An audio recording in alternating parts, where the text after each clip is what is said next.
മഹാലക്ഷ്മി സീരിയലിൻ്റെ പുതിയൊരു എപ്പിസോഡിലോട്ട് എല്ലാവർക്കും സ്വാഗതം. അങ്ങനെ കണ്ണനാണെങ്കിൽ മാർക്കോനെ ലോപ്പസിനെ കാണാനായിട്ട് വരുന്നുണ്ട്. എന്നിട്ട് നടന്ന കാര്യങ്ങളെല്ലാം തന്നെ അവരോടായിട്ട് പറയുന്നു.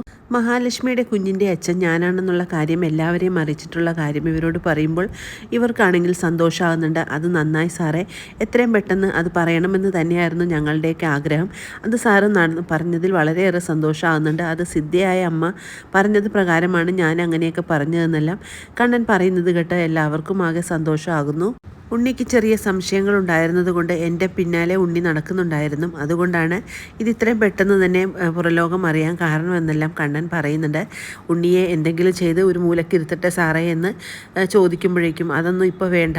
അനന്തുവിൻ്റെ വീട്ടിൽ നിന്നും എന്തെങ്കിലും ഒരു ആവശ്യത്തിന് വിളി വന്നാൽ നിങ്ങൾ എത്രയും പെട്ടെന്ന് അവിടെ എത്തണം. അത് മാത്രമേ എനിക്ക് നിങ്ങളോട് പറയാനുള്ളൂ എന്നെല്ലാം പറഞ്ഞുകൊണ്ട് കണ്ണൻ അവിടെ നിന്നും പോകുന്നു.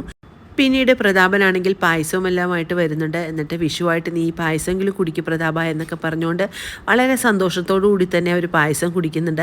എന്നിട്ട് പറയുന്നുണ്ട്, എന്താണെങ്കിലും ഈ പ്രാവശ്യത്തെ വിഷു ആണെങ്കിൽ വളരെ സന്തോഷമായിട്ടുള്ള വിഷുവാണ്. ഇതിനു മുമ്പ് ഇത്രയും നല്ലൊരു വിഷു ഞാൻ ആഘോഷിച്ചിട്ടില്ല എന്നെല്ലാം മുത്തശ്ശി പറയുമ്പോൾ നമുക്കാണെങ്കിൽ കുറച്ച് ദിവസം കണ്ണൻ്റെ അടുത്ത് പോയി നിൽക്കണമെന്നെല്ലാം പറഞ്ഞ് സന്തോഷിക്കുന്ന സമയത്ത് കരുണ അങ്ങോട്ടേക്ക് വരുന്നുണ്ട്.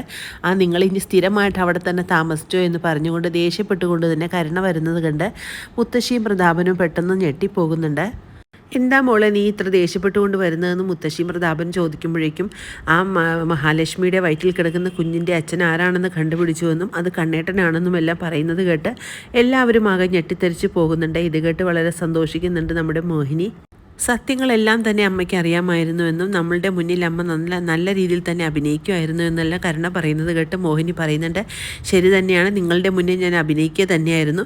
എൻ്റെ മോളുടെ കുഞ്ഞ് പോയിട്ട് അവൾ വാവിട്ട് കരയുന്നത് കാണാൻ നീ ഒരുപാട് ആഗ്രഹിച്ചവളല്ലേടി എന്നെല്ലാം പറഞ്ഞുകൊണ്ട് കരുണയുടെ നേരെ പൊട്ടിത്തെറിക്കുന്നുണ്ട് മോഹിനി. ഇത് കേട്ട് വളരെ ദേഷ്യം വരുന്ന കരുണയാണെങ്കിൽ മോഹിനിയുടെ നേരെ ചാടിക്കടിക്കുന്നു. അങ്ങനെ മോഹിനിയോടായിട്ട് മുത്തശ്ശി പറയുന്നുണ്ട്, എന്താണെങ്കിലും നിൻ്റെ മോള് ചതിച്ചതാണ് ഞങ്ങളെ എല്ലാവരെയും. അതുപോലെ തന്നെ ആ കണ്ണനും ഈ വയസ്സാം കാലത്ത് എന്നെ പോലീസ് സ്റ്റേഷനിൽ വരെ കയറ്റിയത് അവൻ്റെ ബുദ്ധിയായിരിക്കുമെന്നല്ല മുത്തശ്ശി പറയുമ്പോഴേക്കും കരുണ പറയുന്നുണ്ട്, ഇതിൻ്റെ എല്ലാം മാസ്റ്റർ പ്ലാൻ ആ കമലേശ്വരത്തെ കാട്ടാളനാണെന്നെല്ലാം കരുണ ദേഷ്യത്തോടു കൂടി തന്നെ പറയാണ്. ഇത് കേട്ട് വളരെ ദേഷ്യപ്പെട്ടുകൊണ്ട് തന്നെ നിൽക്കുകയാണ് മുത്തശ്ശി. ഇതിനെല്ലാം ഒരു തിരിച്ചടി കൊടുക്കാനായിട്ട് നമുക്കൊരവസരം കിട്ടും മോളെ, അതുകൊണ്ട് മോള് സമാധാനമായിട്ട് ഇരിക്കുന്നെല്ലാം പറഞ്ഞുകൊണ്ട് കരുണയെ സമാധാനിപ്പിക്കുന്നുണ്ട് മുത്തശ്ശിയും പ്രതാപനും. പിന്നീട് വാമദേവനാണെങ്കിൽ കമലേശ്വരത്തോട്ട് വരുന്നുണ്ട്. എന്നിട്ട് ദുർഗയോടായിട്ട് പറയുന്നുണ്ട്, അവൻ്റെ ബുദ്ധിയാണെങ്കിൽ രാക്ഷസൻ്റെ ബുദ്ധിയാണെന്നും അവൻ നമ്മൾ ഉദ്ദേശിക്കുന്ന പോലെയുള്ളവനൊന്നുമല്ല, അവൻ്റെ ബുദ്ധി നല്ല വികാസമുള്ളത് കൊണ്ട് മാത്രമാണ് നമ്മളെല്ലാം ഇത്ര നന്നായിട്ട് തന്നെ അവന് പറ്റിക്കാനായിട്ട് പറ്റിയതെന്നെല്ലാം പറയുമ്പോഴേക്കും ദുർഗ പറയുന്നുണ്ട്, എന്താണെങ്കിലും അവൻ ആ കുഞ്ഞുണ്ടായി കഴിഞ്ഞിട്ടുണ്ടെങ്കിൽ ഈ സ്വത്തിനുള്ള അവകാശം മുഴുവൻ ആ കുഞ്ഞിൻ്റെ മേലെ പോകുമില്ലേ, അതുകൊണ്ട് നമുക്കൊന്നും കിട്ടില്ലല്ലോ എന്നെല്ലാം ദുർഗ ആദ്യം പിടിക്കുമ്പോഴേക്കും ഉണ്ണി പറയുന്നുണ്ട്, എൻ്റെ അച്ഛനുണ്ടായിരുന്നെങ്കിൽ ഈ ഒരു കാര്യങ്ങളൊന്നും സംഭവിക്കില്ലായിരുന്നു, സ്വത്തിൻ്റെ പകുതി സ്വത്തെങ്കിലും എനിക്ക് കിട്ടിയേനെ എന്നെല്ലാം ഉണ്ണി പറയുകയാണ്.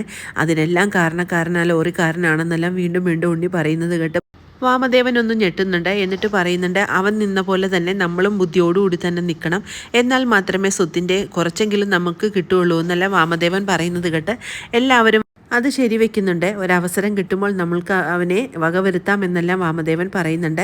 പിന്നീട് വാമദേവനാണെങ്കിൽ കണ്ണനെ കാണാനായിട്ട് മുറിയിലോട്ട് എത്തുന്നുണ്ട്. അങ്ങനെ കണ്ണൻ്റെ മുന്നിൽ അല്ലാതെ തന്നെ അഭിനയിക്കുകയാണ് വാമദേവൻ. എന്നിട്ട് പറയുന്ന, മോൻ്റെ ഭാഗത്തു നിന്ന് ചിന്തിച്ചാൽ ഇങ്ങനെ തന്നെയാണ് ഞാനും ആണെങ്കിൽ ചെയ്യുള്ളൂ, അതുകൊണ്ട് ഇതിലൊരു തെറ്റുമില്ല മോനെ എന്നെല്ലാം പറയുന്നുണ്ട്. അപ്പോഴേക്കും കണ്ണൻ പറയുന്നുണ്ട്, അമ്മാവൻ പറയുന്നതെല്ലാം ആത്മാർത്ഥമായിട്ടാണെങ്കിൽ അതിൻ്റെ ഗുണം അമ്മാവനുണ്ടാവുമെന്നെല്ലാം കണ്ണൻ പറയുന്നു.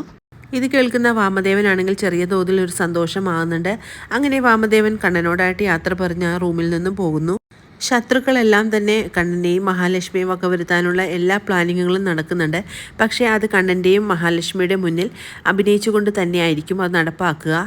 കണ്ണൻ എങ്ങനെയാണോ ഇവരോട് നിന്നത് അതേ രീതിക്ക് തന്നെയാണ് ഇവരും അങ്ങോട്ട് നിൽക്കാനായിട്ട് തീരുമാനിച്ചിരിക്കുന്നത്.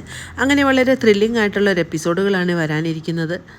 ഈ റിവ്യൂ ഇഷ്ടമാകുകയാണെങ്കിൽ ലൈക്കും ഷെയറും സബ്സ്ക്രൈബും ചെയ്ത് സപ്പോർട്ട് ചെയ്യണേ. പുതിയൊരു എപ്പിസോഡിനായിട്ട് നമുക്ക് കാത്തിരിക്കാം.